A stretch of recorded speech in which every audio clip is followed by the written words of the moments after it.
अथ सप्तदशोऽध्यायः 17वां अध्याय।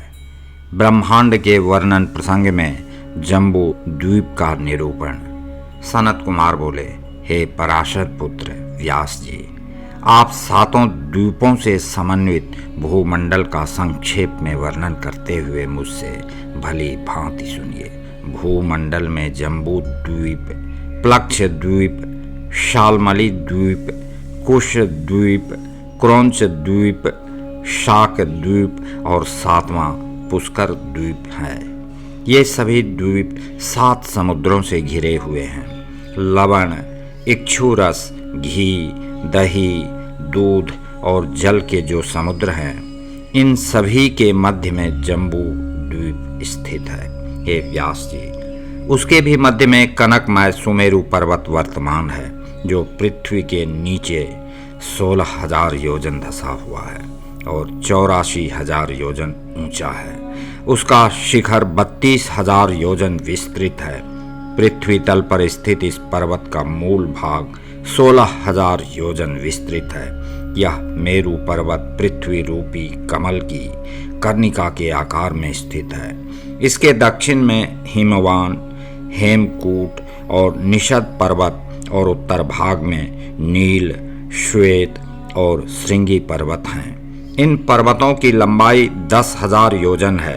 ये रत्नों से युक्त और अरुण कांति वाले हैं। ये 1000 योजन ऊंचे हैं और उतने ही विस्तार वाले हैं। हे मुने, मेरु के दक्षिण में प्रथम भारतवर्ष और इसके बाद किमपुरुष और हरिवर्ष है। इसके उत्तर भाग में रम्यक और उसी के पास हिरण्मय वर्ष है। उत्तर में कुरुदेश है। हे मुनि श्रेष्ठ, भारतवर्ष की भांति इन सभी का विस्तार 9,9 हजार योजन है।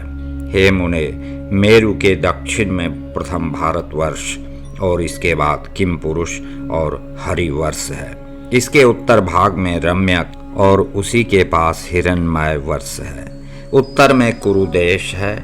हे मुनि श्रेष्ठ, भारतवर्ष की भांति इन सभी का विस्तार 9,9 हजार योजन है। उनके मध्य में इलावृत वर्ष है, जिसके मध्य में उन्नत सुमेरु पर्वत है। इस सुमेरु के चारों ओर 9,000 योजन विस्तृत इलावृत वर्ष है। हे ऋषि श्रेष्ठ, वहाँ 4 पर्वत सुमेरु पर्वत के शिखर के रूप में अवस्थित हैं। ये ऊंचाई में सुमेरु पर्वत से मिले हुए हैं। पूर्व में मंदर, दक्षिण में गंधमादन, पश्चिम में विपुल और उत्तर में सुपार्श्व नामक पर्वत स्थित हैं। कदम्ब, जामुन, पीपल तथा वट के वृक्ष इन पर्वतों की ध्वजा के रूप में 1100 योजन विस्तार में फैले हुए हैं। हे महामुने, जम्बू द्वीप का नाम पड़ने का कारण आप सुने। यहाँ पर जामुन, कदम्ब, पीपल तथा वट के बड़े बड़े वृक्ष हैं। मैं उनका स्वभाव आपको बताता हूँ। उस जामुन के बड़े बड़े हाथी के परिमाण वाले फल पर्वत के ऊपर गिरकर फूट जाते हैं और चारों ओर फैल जाते हैं। उनके रस से जम्बू नामक विख्यात नदी चारों ओर बहती है, जिसके रस को वहाँ के निवासी पीते हैं। उसके तट पर रहने वाले लोगों को पसीना, दुर्गंध, बुढ़ापा एवं किसी प्रकार की इंद्रिय पीड़ा आदि नहीं होते हैं। सुखद वायु से सुखाई गई उसके तट की मिट्टी से जाम्बू नद नामक सुवर्ण बन जाता है, जो सिद्धों के द्वारा भूषण के रूप में धारण किया जाता है। हे मुनि श्रेष्ठ, सुमेरु पर्वत के पूर्व में भद्राश्व तथा पश्चिम में केतुमाल नामक 2 अन्य वर्ष हैं। उनके मध्य में इलावृत वर्ष है। उसके पूर्व में चैत्र रथ, दक्षिण में गंधमादन, पश्चिम में विभ्राज और उसके उत्तर में नंदन वन बताया गया है। अरुणोद, महाभद्र, शीतोद तथा मानस नामक ये 4 सरोवर कहे गए हैं, जो सब प्रकार से देवताओं के भोगने योग्य हैं। शीतांजन, कुरंग, कुरर एवं माल्यवान, ये प्रत्येक प्रमुख पर्वत मेरु के पूर्व में कर्णिका के केसर के समान स्थित हैं। त्रिकूट, शिशिर, पतंग, रुचक, निषद, कपिल आदि पर्वत दक्षिण में केसराचल के रूप में स्थित हैं। कपिल, नारद, नाग आदि पर्वत पश्चिम भाग में केसराचल के रूप में स्थित है। शंखचूड़, ऋषभ, हंस, कालंजर आदि पर्वत उत्तर में केसराचल के रूप में स्थित हैं। सुमेरु के ऊपर मध्य भाग में ब्रह्मा का स्वर्णमय नगर है जो 14,000 योजन विस्तृत है। उसके चारों ओर क्रम से 8 लोकपालों के 8 पुर उनकी दिशाओं के अनुसार तथा उनके अनुरूप निर्मित किए गए हैं।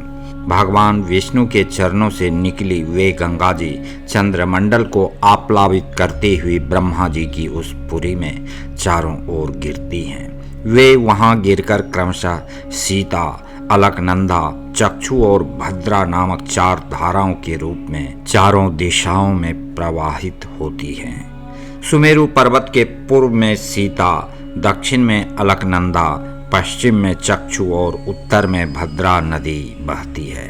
वे त्रिपथगामिनी गंगा संपूर्ण पर्वतों को लांघकर अपने चारों धारा रूपों से चारों दिशाओं के महासमुद्र में जाकर मिल जाती हैं। जो सुनील तथा निषद नामक 2 पर्वत हैं और जो माल्यवान एवं गंधमादन नामक 2 पर्वत हैं, उनके मध्य में स्थित सुमेरु पर्वत कर्णिका के आकार में विराजमान है।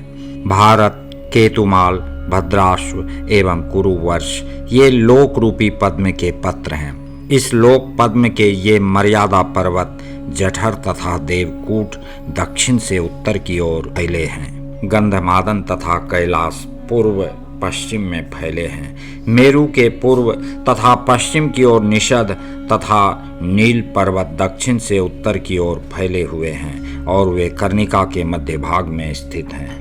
मेरु के पूर्व तथा पश्चिम की ओर निषद तथा नील पर्वत दक्षिण से उत्तर की ओर फैले हुए हैं और वे कर्णिका के मध्य भाग में स्थित हैं। मेरु पर्वत के चारों ओर ये जठर, कैलाश आदि मनोहर केसर पर्वत भली भांति अवस्थित हैं। उन पर्वतों के मध्य में सिद्ध तथा चारणों से सेवित अनेक द्रोणियां हैं और उनमें देवताओं, गंधर्वों एवं राक्षसों के मनोहर नगर तथा वन विद्यमान हैं। देवता तथा दैत्य इन पर्वत नगरों में रात दिन क्रीड़ा करते हैं। हे मुने, ये धर्मात्माओं के निवास स्थान हैं और पृथ्वी के स्वर्ग कहे गए हैं। उनमें पापी जन नहीं जा सकते और ना तो कहीं कुछ देख ही सकते हैं। हे महामुने, जो किम पुरुष आदि 8 वर्ष हैं, उनमें ना शोक, ना विपत्ति, ना उद्वेग, ना भूख तथा ना भय आदि ही रहता है। यहाँ की प्रजाएं स्वस्थ, निर्द्वंद्व, सभी दुखों से रहित तथा 10-12 हजार वर्षों की स्थिर आयु वाली होती हैं। वहाँ कृतयुग एवं त्रेता युग ही होते हैं। वहाँ सर्वत्र पृथ्वी का ही जल है और उनमें मेघ वर्षा नहीं करते हैं। इन 7 द्वीपों में निर्मल जल तथा सुवर्णमय वालुका वाली सैकड़ों क्षुद्र नदियां भी बहती हैं। उनमें तम लोग विहार करते हैं।